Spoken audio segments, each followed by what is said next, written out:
글로벌 정면 승부, 오늘은 타이완으로 가봅니다. 지난 6일 타이완 동남부 지역에서 발생했던 이 강진으로 사망자 수가 100명이 넘은 가운데 희생자는 점점 늘어나고 있는 상황인데요. 자세한 현지 소식 타이베이의 타이완 국립정치대학교 커뮤니케이션 대학 노해랑 언론학 박사 연결해서 들어보겠습니다.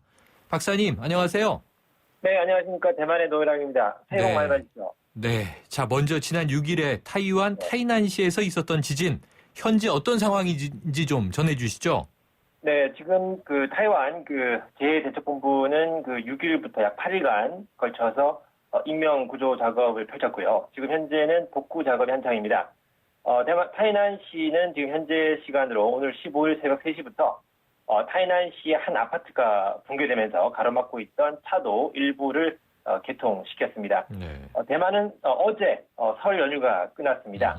이번 지진을 위해서 어수선하다 못해 숙연한 분위기에서 설 연휴를 보내는 분위기였습니다. 약 2,000명의 민관 전문 구조요원들이 설 연휴를 반납한 채 철야 인명 구조 작업을 펼쳤습니다.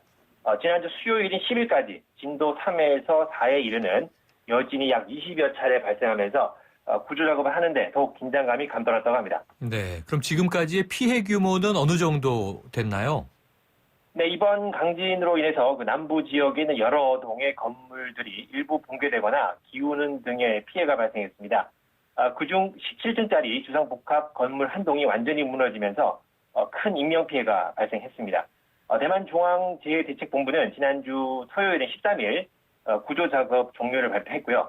총 116명의 사상자가 집계됐다고 보고했습니다.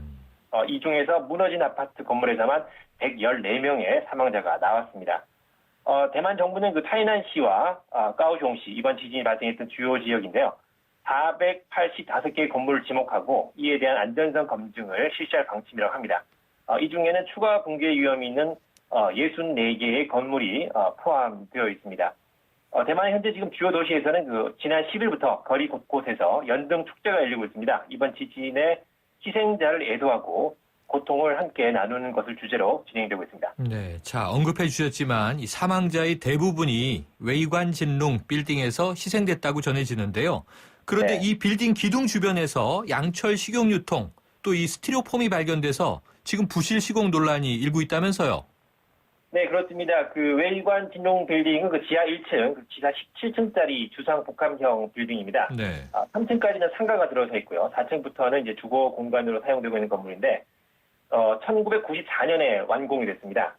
일부 생존자들의 증언에 따르면 지진 발생 당일 건물이 먼저 상하로 크게 흔들린 뒤에 이어서 약 7, 8초간 좌우로 흔들렸다고 합니다. 처음에는 건물의 지반이 약했기 때문일 것이라는 추측이 나왔었는데, 건물 붕괴 직후 건축 전문가들의 분석을 통해서 건축의 철골이 지나치게 가늘하다든지 철근과 철근의 연결이 견고하지 못했다. 또는 양철, 식용통이라든지 스티로폼 등 내진 설계 기준치에 부합하지 않는 그런 부실 시공으로 보이는 증거들이 잇따라 발견됐습니다. 그렇다면은 이 빌딩 건설업자는 어떻게 됐나요? 네, 지금 현재 타이난시 검찰 측은 웨이관 건설 사장과 관부에 대해서 우리 돈 약 11억 원 상당의 재산에 대해 가압류를 신청해 놓은 상태입니다. 그리고 타이난시 검찰은 지난주 화요일인 9일 부실공사 여부에 대한 조사에 이미 착수한 상태입니다. 건설업자가 법을 위반했다면 그에 상환하는 책임을 반드시 물어야 한다는 여론도 강하게 제기되고 있습니다. 네. 문제는 웨이관 건설이 이미 파산한 상태입니다. 그렇기 때문에 피해자들이 실질적인 보상을 받기 어려울 수도 있다는 관측도 나오고 있고요. 현재 지금 웨이관 건설 전 대표는 인근 지역의 건축 설계 사무소를 개소해서 운영하고 있습니다. 건물이 붕괴됐다는 소식을 듣고 지금 사무소 간판을 내리고 영업을 일시 정지한 상태라고 합니다. 아울러서 타이난시에는 다른 피해 건물에 대해서도 부실공사 여부가 있는지 추가 조사할 방침인 것으로 전해졌습니다. 네, 그렇게 이윤을 추구했는데도 파산을 했군요. 자, 그런데 네, 이 원래 타이완에서는 지진이 이렇게 종종 발생하는 편인가요? 네, 타이완에서는 거의 매일 지진이 발생한다고 보시면 되겠습니다. 네. 대부분의 진앙지는 인근 해저 지역에서 발생하는 약한 지진입니다. 대만이 지진 활동이 가장 활발한 환태평양 지진대에 속해 있기 때문인데요. 필리핀판과 유라시아판이 인접하는 지역에 위치하고 있습니다. 타이완 기상청 통계 자료에 따르면 평균 1, 2년에 한 차례 정도 재산이나 인명피해가 나는 지진이 발생하고 있고요. 10년에 한 번꼴로 두 자릿수 이상의 인명피해가 나는 큰 지진이 발생하고 있습니다. 그리고 20세기 들어서 1000명 이상의 사상자를 낸 지진도 3차례나 있었습니다. 네. 자, 이번 지진과 관련해서 이 중국의 시진핑 국가주석 깊은 네. 위로의 뜻과 지원 의사를 밝혔다고 하는데 세계 각국에서도 지금 도움의 손길이 이어지고 있죠? 네, 시진핑 중국 주석, 국가주석도 그 리커창 총리에 이어서 지진 피해에 대한 안타까움과 복구에 대한 필요한 지원을 아끼지 않겠다라는 뜻을 밝혔습니다. 중국은 적십자 기구를 통해서 우리 돈 약 3억 6천만 원 상당의 기부금 전달했고요. 추가 지원도 있을 예정입니다. 우리 한국도 이곳 타이베이시에 있는 한국 대표부를 통해서 지진 발생 직후 타이난 시정부 측에 그 위로의 뜻을 표했습니다.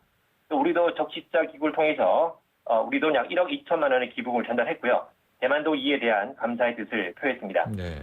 또 한국의 민간 구조팀이 현장을 다녀갔습니다. 그 골든타임 때 구조활동에 참여했고요. 지난주 목요일인 11일 한국으로 돌아갔다고 합니다. 이 밖에도 유엔, 미국, 유럽연합, 일본, 싱가포르 등에서도 위로의 메시지나 민간기구를 통한 기부금, 보호물품을 전달했습니다. 네. 그리고 이어서 대만의 그 세계 최대 규모의 그 전자제품 위탁 제조업체가 있습니다. 팍스콘이라는 업체가 있는데요. 그 업체에서는 우리 돈 약 80억 원의 기부금을 내놓아서 화제가 되기도 했습니다. 네. 현지 정치단체, 민간인들, 민간단체에서 기부금 이출을 입구했고요. 종합권 지역에서 활동하고 있는 유명 연예인들도 기부금을 전달했습니다. 네, 이 타이난의 가축 손실 피해가 크다고 전해졌는데 어떤가요? 예, 그렇습니다. 지진 직후에 최대 17만 가구가 정전이 되고 40만 가구의 수도 공급이 끊겼다고 합니다. 그러면서 남부 지역의 축산업계와 양식업계의 재산 손실로 이어졌는데요. 피해액은 우리 돈 약 100억 원가량에 달할 것으로 추산하고 있습니다. 네, 오늘 소식 감사합니다. 네, 감사합니다. 지금까지 타이완 타이베이의 타이완 국립정치대학교 노혜랑 박사였습니다.